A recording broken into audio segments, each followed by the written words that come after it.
শুক্রবার আমার কাছে ঈদের মতো। নদীর ধারে হাওয়া খাবো সেও কপালে জুটল না।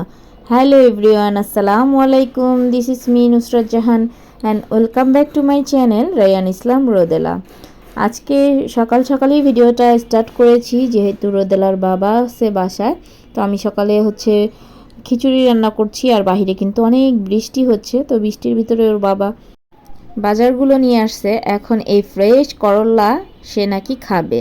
আমাকে বলতেছে তাড়াতাড়ি আমাকে জুস করে দাও, আমি খাবো। তো যাই করে দিলাম জুস, করল্লা জুস। কিভাবে যে খাইলো আল্লাহ জানে, আমি তো পারবো না। তারপরে কহি ভাজি করব।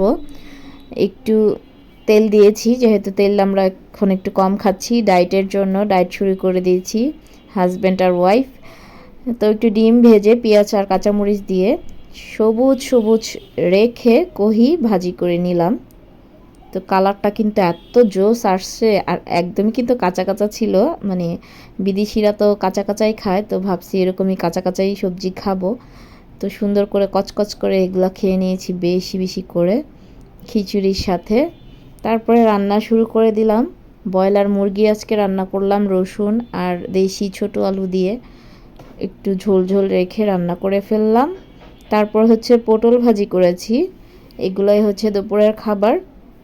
আর রোদেলা তো অনেক কান্নাকাটি করতেছে, বলতেছে ঘুরতে যেতে হবে। আমারও ভালো লাগতেছিল না, তো ভাবলাম একটু নদীর পাড়ে ঘুরে আসি। এটা আমাদের বুড়িগঙ্গা নদীর পাড়ে যাব।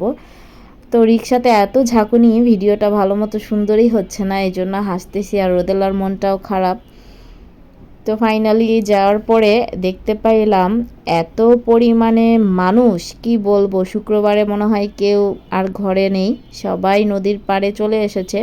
আমি যে একটি ভিডিও করব বা একটু সুন্দর করে দুইটা ছবি তুলব, সেও আমার ভালো মতো সৌভাগ্য হয়নি।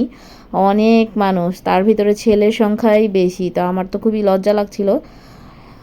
ওইখানে আর থাকলাম না বেশিক্ষণ, 5 মিনিটের মতো থাকি নাই, শুধু গেছি আর আসছি বাসায়।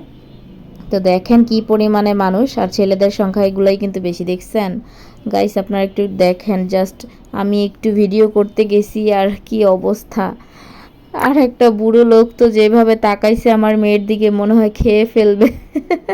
আমার পরে ভয়েস দিতে গিয়ে ভিডিওটা দেখলাম যে ওই বয়স্ক লোকটা কিভাবে তাকাইছে। তো বিরক্ত সহকারে তারপর বাসায় চলে আসলাম। এসে ঠান্ডা ঠান্ডা ফ্রেশ মিল্ক শেক খেয়ে নিলাম, ম্যাঙ্গো মিল্ক শেকটা খেয়ে নিলাম। প্রাণটা জুড়িয়ে গেল, মাথাটাও ঠান্ডা হলো। তো ভালো থাকবেন, সুস্থ থাকবেন, আল্লাহ হাফেজ।